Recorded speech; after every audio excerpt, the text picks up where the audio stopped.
We're reading 2 Chronicles 7. That night God appeared to Solomon and said to him, "Ask for whatever you want me to give you." Solomon answered God, "You have shown great kindness to David my father, and have made me king in his place.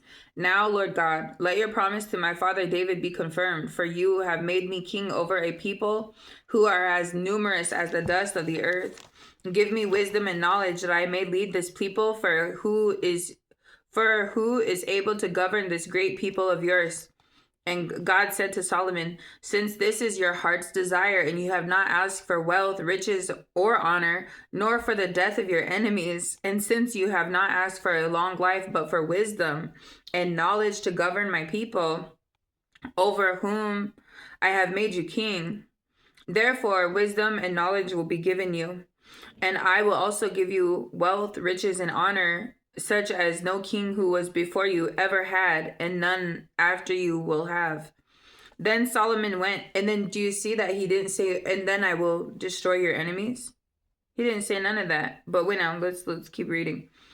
It says, "Then Solomon went to Jerusalem from the high place at Gibeon, from before the tent of meeting, and he reigned over Israel. Solomon accumulated chariots and horses. He had 1,400 chariots and 12,000 horses, which he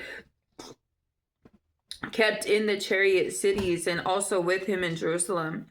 The king made silver and gold as common in Jerusalem as stones, and cedar as plentiful as sycamore fig trees in the foothills. Solomon's horses were imported from Egypt."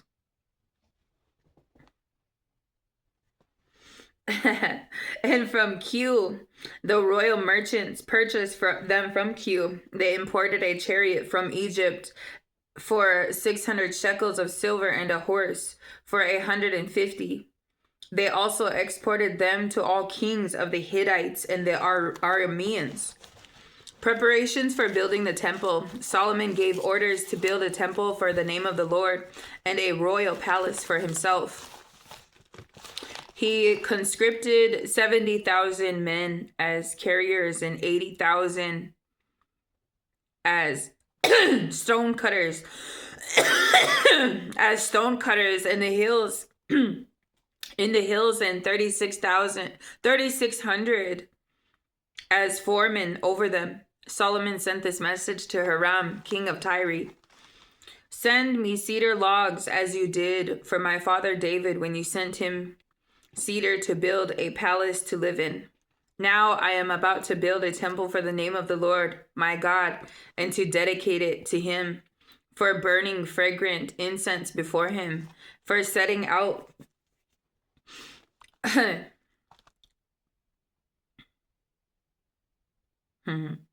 yeah, it's funny. Wait, no. Can't even see it.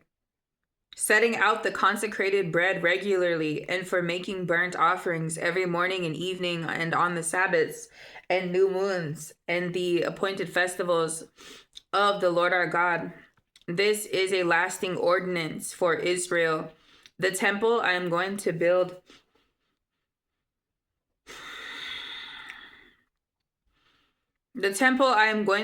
will be great, because our God is greater than all other gods. But who is able to build a temple for him, since the heavens, even the highest heavens, cannot contain him?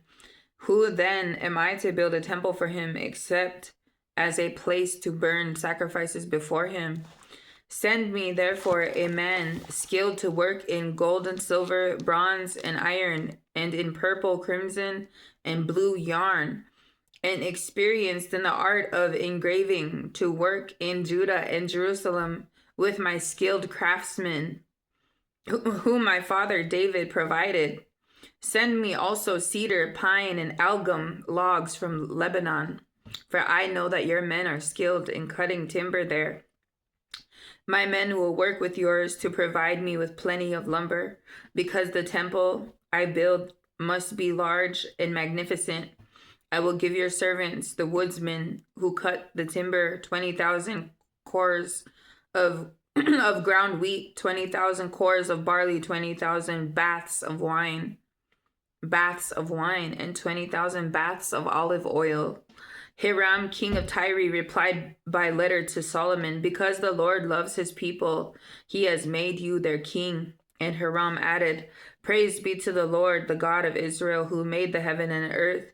He has given King David a wise son, endowed with intelligence and discernment, who will build a temple for the Lord and a palace for himself.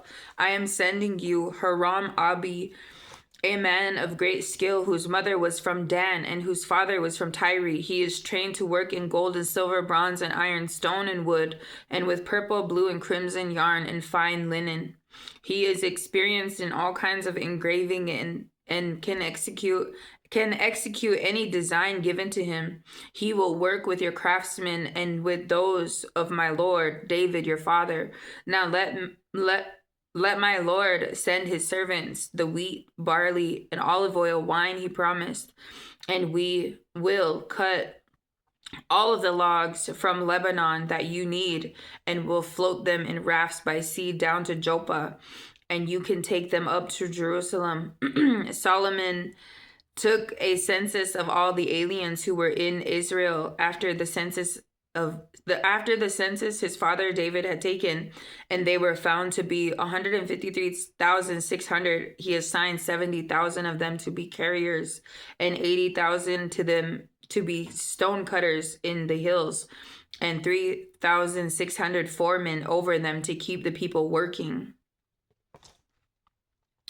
Solomon builds a temple, 2 Chronicles chapter 3. Then Solomon began to build the temple of the Lord in Jerusalem on Mount Moriah, where the Lord had appeared to his father David. It was on the threshing floor of Araunah, the Jebusite, the place provided by David. He began building on the 2nd day of the 2nd month in the 4th year of his reign. The foundation Solomon laid for building the temple of God was 60 cubits long and 20 cubits wide, using the cubit of the old standard. The portico at the front of the temple was 20 cubits long across, and the width of the building was 20 cubits high. He overlaid the inside with pure gold. He paneled the main hall with pine and covered it with fine gold and decorated with palm tree and chain designs. He adorned the temple with precious stones. And the gold he used was the gold of Parvaim.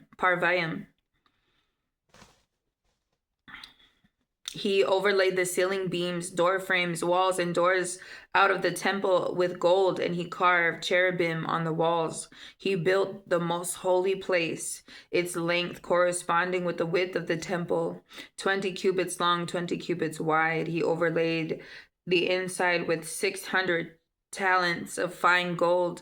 The gold nails weighed 50 shekels. He also overlaid the upper parts with gold.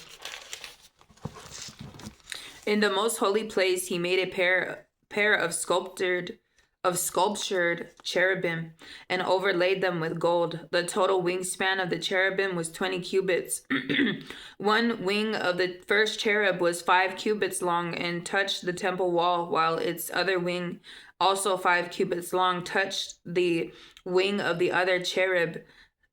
Similarly, one wing of the second cherub was 5 cubits long and touched the other temple wall and its other wing. Also, 5 cubits long touched the wing of the first cherub. The wings of the cherubim extended 20 cubits. They stood on their feet facing the main hall. He made the curtain of blue, purple, and crimson yarn and fine linen with cherubim worked into it. In the front of the temple, he made 2 pillars, which together were 35 cubits long, each with a capital on top, measuring 5 cubits. He made interwoven chains and put them on top of the pillars. He also made 100 pomegranates and attached them to the chains. He erected the pillars in the front of the temple, one to the south and one to the north. The one to the south he named Jachin, and to the north Boaz.